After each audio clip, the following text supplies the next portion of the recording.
Hey there, good morning. Today, I still got that cold. I'm sure you noticed it in my poetry readings. Today, I'm going to be sharing some of this little project that I've been working on. Uh, I'm not going to share all of it, all the first chapter, but I'll share like a page and a half, um, something like that. I hope you like it. This is not poetry, this is going to take longer, but if you have like a 5 minute drive, that's how long it will take. Then maybe you might want to listen to this. Okay, Chapter 1. The Dragon of Mebon. A lone rider crossed the high dunes. He was nearing the end of the Markland Desert. Mac, Mac, it's bad when you don't remember what it was called. Macrinal Desert. It's the stupidest name I came up with. That's a joke. I've come up with much worse. But, I'm just going to keep this in. I'm not going to take it out, like I'm tempted to do. Mackerel Desert. His face was chestnut brown from being in the sun all day, only showing hints of red from burning. His beard, of course, was wild and half cut, covered in dust and sand. I'm improvising that. Dust and sand. That's why you need to read aloud because then you can figure out, the flow to your paragraphs and your sentences, and that is the wrong font. That's really annoying. It says it's the right font, but I know it's not. Oh well. He rode a thin bay horse that had seen better years, many more than its rider. The man was dressed in tan robes, which almost hid male armor beneath, except for a small flash here and a little jingle there. So perishes the Dragon of Mebon! Blood sprayed into the air as the axe took Perlane's head from his shoulders. Augur struggled and clawed, scratched at the guard that held him back. He fell limp as he watched his brother body hit the dusty cobblestone bricks, dead and lifeless. The wind picked up, and a gust spraying dust into his eyes, blinding him. Augur blinked the sand from his eyes as the memory ended. The sun bore down heavily on the dunes of the Macklin Desert. I didn't say that right the second time either. The glare was intense. For anyone who's wondering, I spelled it Makreln because I thought that was cool at the time, but now I'm realizing it's impossible to pronounce, so I'm going to change that. The glare was intense, almost blinding. Augur's gaze rose to the horizon. Rough cliffs and hills formed a large and imposing mountain range in the distance, just as lifeless as the rest of the wilderness. There were two or maybe three passes through the mountain range. One of them led through Jacon, and the rest led straight through the mountains. It was a gamble whether he would reach civilization or not. A with gamble if he found any more water. I accidentally put whiff down. Not whiff.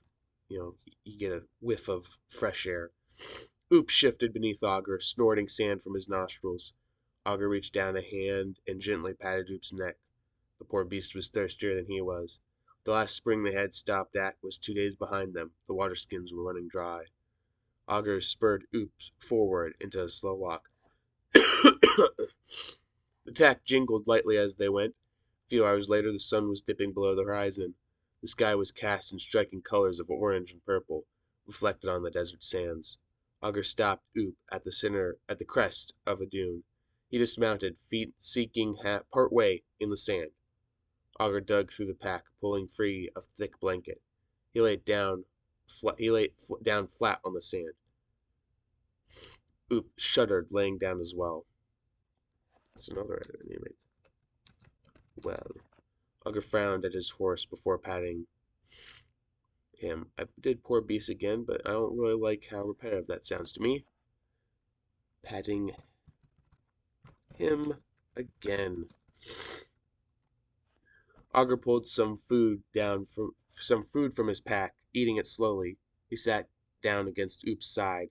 Augur finished off the rest of his second waterskin, tying it back into Oop's harness. Darkness came swiftly as the sun set over the dunes. Augur watched it scanning the horizon. Nothing. He had trouble falling asleep, but he did eventually. A nice, dark, deep, dreamless sleep. Augur awoke the following morning. He was sore from riding in the saddle and chafed from laying in the sand. He stood shaking his half-covered blanket out.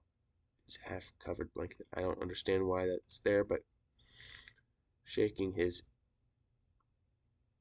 blanket out. I'm just gonna take that out. You don't need everything you put down, which he had wrapped himself up in. He grabbed a water skin to start his day off with a sip of fresh. I don't like that either. It says he grabbed a water skin to start his day off with a sip of water. It's too repetitive. Off with a drink. Perfect. Oop didn't move. Augur patted the poor beast's cold body. He dug around through the tack, grabbing the last of the water skins, only a day's worth left. He grabbed as much of the food as he could carry. The rest he stuffed into his face, washing down with another mouthful of water. Sand quickly covered Augur's footsteps as he tracked out across the desert sands. He was perhaps 2 or 3 days from the mountains. Hopefully the sand would cover everything in time. Now I am coming across a continuity error. Pretend it's not only a day's worth of water left. Only a couple days worth of water left. There we go.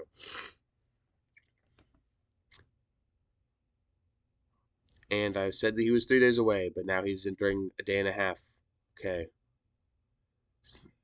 Perhaps 2 or 3 days.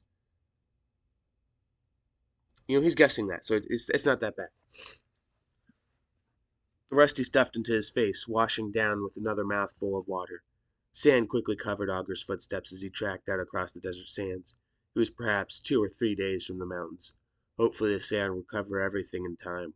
He entered the foothills a day and a half later. He had shed all his empty water skins, 4 in total.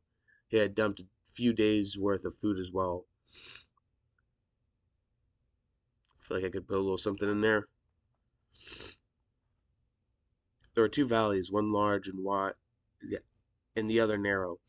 The larger one diverged to the left, while the narrow one turned right. Why couldn't he remember which pass led to Jakon? Augur inspected the smaller pass. It looked like no one had ever traveled it, or would have any reason to. Up higher, the path almost seemed to fall off a cliffside. Augur turned his attention to the other one. It was greener, softer. In the distance, a few trees poked up above the hills. Water. Augur judged the trees to be about 10 or 9 miles away. He would probably end his day there at the body of water. The hours passed slowly, and the water drained fast. Everything was fast approaching as he neared a little river. I'm going to take a little water break because my throat's a little dry now. Already, man, crazy talking like that can just, and if you're seeing this green stuff, it's because I don't have a tea bag to put it in, didn't have anything to put it in, so I just had to put it out for you.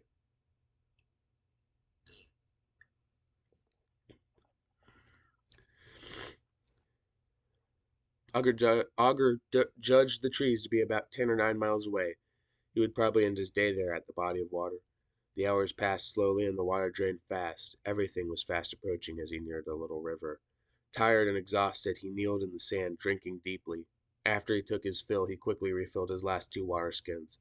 This was as good a place as any to stop for the day. That was what he thought until he saw the smoke ahead of him. That was a city. Augur hesitated, torn between resting now or sleeping in the bed.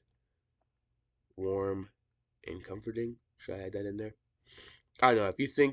If there's anything that you think I should add in, just, put a comment down below and what you think I should add or take out. And where you believe that should be added. That was the city. Augur hesitated, torn between resting now or sleeping in a bed. The smoke could easily be 10 miles away. In the end, he stood. He walked, feet covered in dust and scabs. The hills were brutal. It seemed for every 2 miles he walked, he got one further. And that's all I'm going to share right now.